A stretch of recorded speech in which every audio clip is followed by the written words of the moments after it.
어리석다고 말합니다. 여러분 그렇잖아요? 여러분 어떤 사람이 야 내가 양을 위해서 내가 쫓아가지 양을 내가 잡아왔다.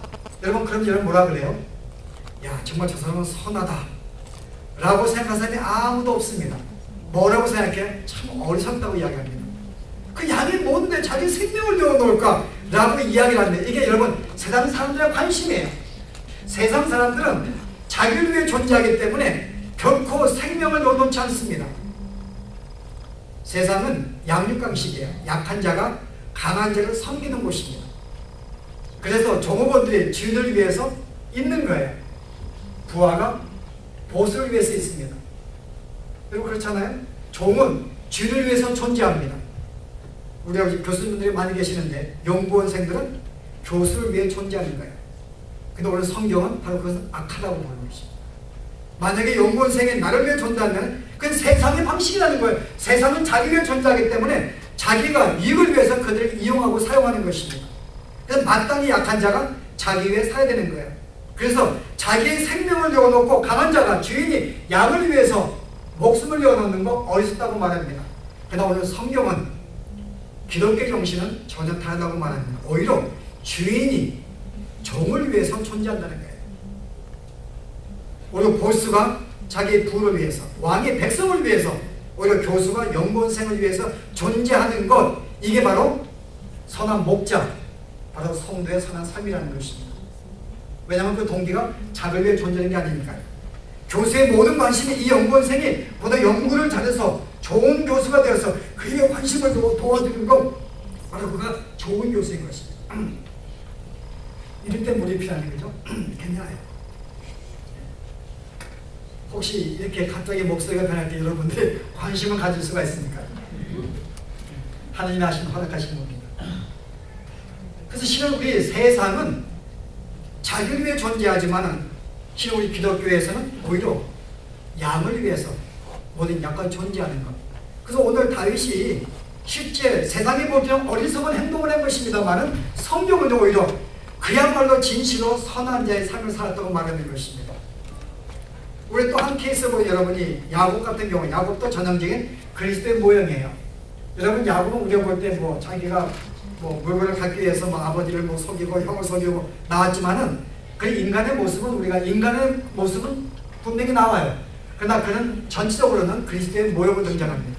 자기의 고향을 가족을 떠나서 이방 땅에 가서 거기를 누굴 데려와요? 두 부인을 데리고 나오잖아요. 다시 가나안 땅에 들어오는 거. 두 부인이 누굴까요? 첫째 부인은 라헬을 너무 좋아했어요. 근데 그 부인을 못 갖고 둘째 부인을 먼저 갔습니다. 레아를 먼저 갔습니다. 누구를 맞아요? 하나님을 사랑하는 자, 이스라엘 백성을 사랑했습니다. 근데 그들을 먼저 갖지 못했어요. 그들이 복음을 거절하며 이방인들을 먼저 구원을 시키고 그 다음에 유대인을 데려오는 구원의 역사를 보여주기 위한 하나의 모형으로 등장합니다.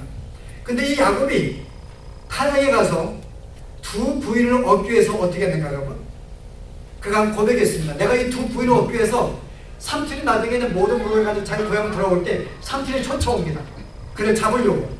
근데 삼촌을 만난 다음에 하는 말이 있습니다. 창세기 31장에 삼촌이요, 내가 두 부인을 얻기 위해서 내가 낮에도 더위를 무릅쓰고 밤에도 추위를 당하고, 지금은 잘 나가는데 물어주셔서 네.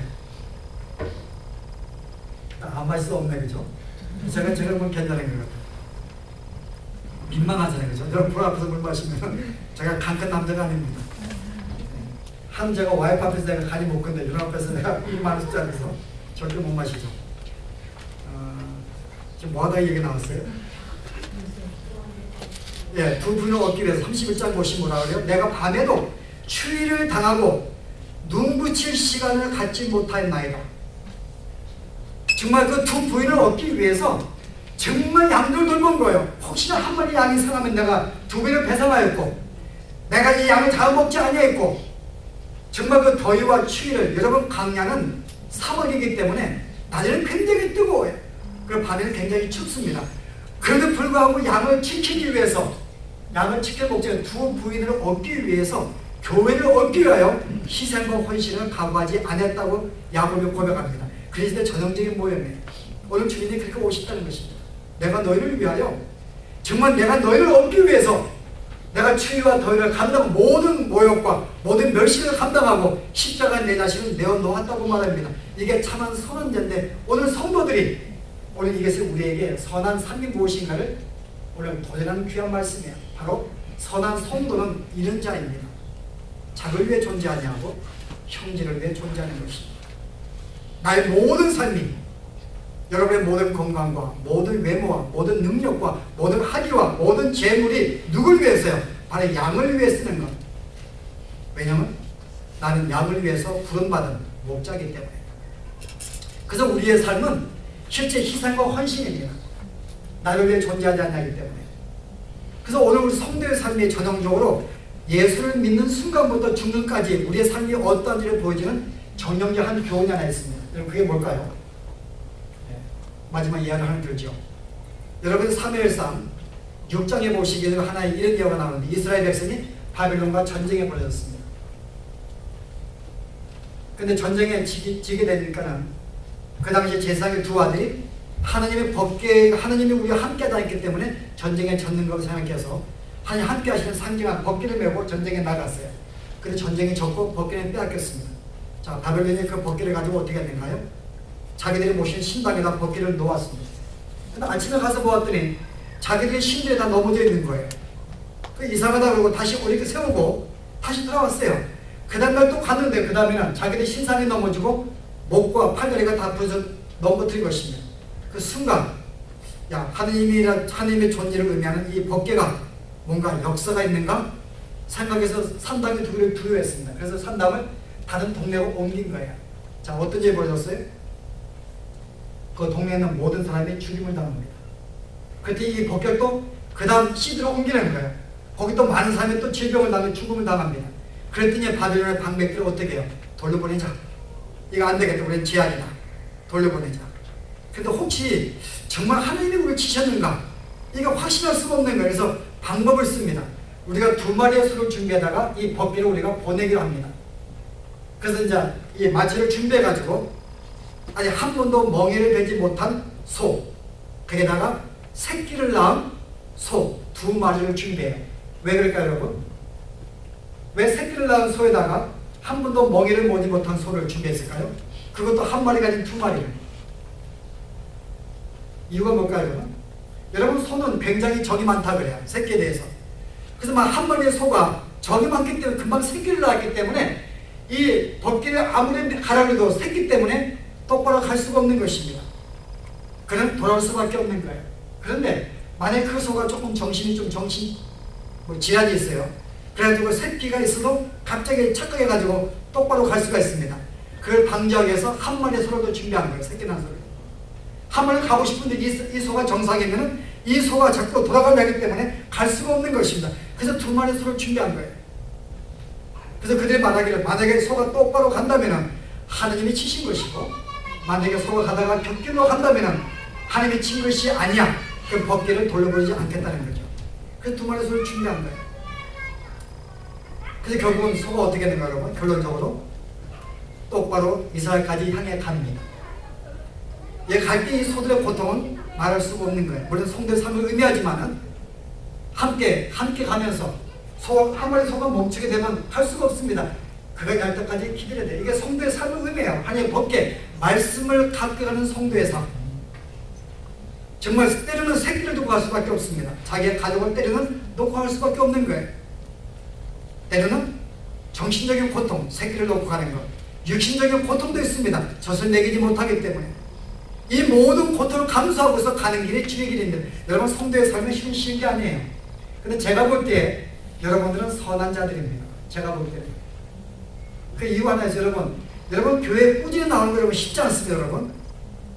여러분 주일마다 항상 일을 만나거든요. 여러분 아프기도 하고 만날 친구도 있고 또 일이 항상 생겨요.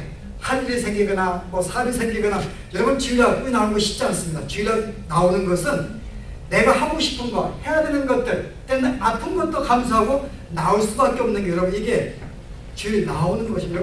여러분 선하지 않으면 여러분 결코 이 일 쉽지 않습니다. 정말 헌신과 희생이 필요한 것입니다. 여러분 그런 점에 저는 주일날 한 번도 안 빠지면 저도 지금 빠졌잖아요. 몇 전에 집회 간다고 3주에 안 됩니다. 자기의 모든 삶을 희생하신 나왔는데, 여러분 그게 우리 성도의 삶의 실현. 그럼 우리가 어느 정도 우리가 헌신하고 봉사하면 그 다음에 성도들이 어떤 생각이 들어요? 주님, 내가 주님께 봉사했습니다. 내가 헌신했습니다. 내가 인내했습니다. 주님, 나에게 무엇이 있는가요? 우리는 헌신하는 그 수고가 있었기 때문에 그 결과로 주님 나에게 무엇인가 이 땅에서도 나를 지켜주고 보상하는 무엇인가 있을 것을 생각합니다. 그런데 오늘 사무엘상에 어떤 일이 벌어져요? 보실래요? 이 소가 어떤 일이 벌어지는가? 사무엘상 6장 보시기 바랍니다.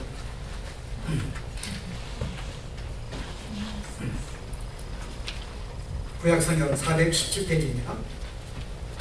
그 사람들이 그같이 하여 젖나는 소를 둘을 끌어다가 수위를 메우고 송아지들을 집에 가두고 여호와의 법궤를 싣고 12절 암소가 베스메스 길로 바로 행하여 베드로 가며 갈 때에 울고 왜 울었어요? 새끼를 보고 싶으니까. 여러분 굉장히 참 마음이 이건 참 우리 마음을 좀 아프게 하는 건데요. 울면서 자꾸나 차고 칠지 않았습니다. 자, 그래서 경계에서까지 갔어요. 베스메서 경계까지 가느니라. 근데 그 다음에 베스메 사람들이 골짜기에서 밀을 베다가 누르두루 괴를 보고 그것을 보고 기뻐합니다. 법궤가 들어오니까요. 근데 그 다음 어떻게 해요? 수레가 베스메스 사람 여호수아의 밭 큰 돌 있는 곳에 이르러 선지라. 우리가 수레에 나무를 패고 그 나무를 다 패가지고 장작을 만들고 그 소를 번제로 여호와께 드리고, 이전에 수레가 수고했다 라고 하고 꼴을 매겨야 되는데요. 참 수고했다, 쉬게 만들어야 되는데 어떻게 했다고요? 그 소를 잡아다가 번제로 드렸다는 것입니다. 여러분 이게 주님의 삶이었어요. 실제 그분이 우리를 위해서 정말 나 하나하나의 영혼을 살리기 위해서 나를 아시고 찾아오셔서 내 영혼에 관심을 가지시고 나를 위하여 당신의 생명을 줄 뿐만 아니라 어떻게 했다고요? 그 끝났네요. 고난을 당하실 뿐만 아니라 끝까지 당신의 생명을 내어놓으신 것. 여러분 이게 주님의 걸어가신 길이에요. 주님께서 우리에게서 네가 나를 따라오려면 내가 그 길을 걸었기 때문에 너희도 너의 십자가를 지고 내 자신을 부인하고 나를 쫓아야 한다. 그렇지 않으면 내 제자가 결코 되지 않냐고. 여러분 이게 성도의 삶의 시간입니다. 진짜 우리는 예수를 믿는 순간부터 내가 그런 은혜를 받았기 때문에 그 은혜 감사하여 나도 내 자신을 내가 양을 위해서 내가 존재합니다. 그러나 그것이 어느 한 순간이 아니에요. 언제까지요? 정말 눈물을 흘리면서 내가 그까지 도착했지만은 그 다음에 마지막 순간까지 내 자신을 번지러 드리는 삶, 우리가 이 삶을 위해서 우리가 부름받다는 것입니다. 결코 쉽지 않아요. 그러나 이 삶이 복된 삶이고 이 삶에 소망이 있고 이 삶에 우리에게 복된 기쁨이 있다는 것입니다. 정말 나를 위해서 내 생명을 드릴 때 진정의 내 마음속에 기쁜 삶이 있다는 거죠. 여러분 이게 영의 삶입니다. 그러나 육의 삶은 결코 동기가 그렇지 않습니다. 자기 위해 살아갑니다. 그래서 모든 육적인 삶은 너를 위해 살았기 때문에 그 성경은 악하다고 말하는 것입니다. 오늘 이 말씀 여러분들이 들으시면서 오늘 주님이 이 땅에 오신 그 목적이 무엇이고 그분의 희생과 헌신이 있었기 때문에 정말 내가 이렇게 온 이 순간도 내가 존재하는 것, 한순간도 내가 주님 나를 그냥 두지 아니합니다. 앞서가셔서 나의 모든 고난을 대신 감당하시고 나의 질병을 치시고 살피시는 주님, 그 주님의 얼굴과 함께 하십니다. 나의 생명을 넣으시는 것, 나 그와 같은 사랑을 받았다는 오늘 여러분들도 더 이상 주님과 같이 내가 양을 위해 사는 것, 이 삶이 선한 삶이고 선한 우리의 삶인 줄 알고 이 삶을 자처하시고 걸어가시는 바랍니다. 기도하시겠습니다. 하나님, 오늘 선하신 주님을 삶을 제대로 돌이키면서 그분은 양 하나하나에 개별적으로 관심을 가지시고 그 양을 위해서 기도하시며 보살피시고 지키신 하나님의 그 사랑을 저희들이 봅니다. 나 하나를 위해서 당신의 생명을 주시는 그 사랑, 그 사랑이 있었기 때문에 오늘 저희들이 우리 이와 같은 삶을 살게 됐음을 기억하며 영원한 생명을 됐음을 기억합니다. 주님, 이 은혜를 받았사오니 이제 저희들 이 땅에 살면서 선한 목자의 삶을 살아가도록 주님 도와주시옵소서. 우리가 지금까지는 나를 위해 존재한지를 모르지만 이것은 성경에 악하다고 말했사오니 이제 우리가 선한 삶을 살기를 살기 원합니다. 이제는 형제를 위하여 아직 주님을 찾지 못한 자들을 위하여 나의 삶을 드리기를 주여 원합니다. 순간적인 이 삶이 참으로 울면서 고통과 희생의 삶에도 불구하고 하나님 주님의 걸어가시며 나에게 보내신 사랑의 삶이네. 내가 주의 선포받아 이 삶을 살아가기 주여 원합니다. 나도 양들을 위하여 끝까지 존재할 수 있는 내 삶이 되도록 인도하여 주시옵소서. 예수 이름으로 기도합니다.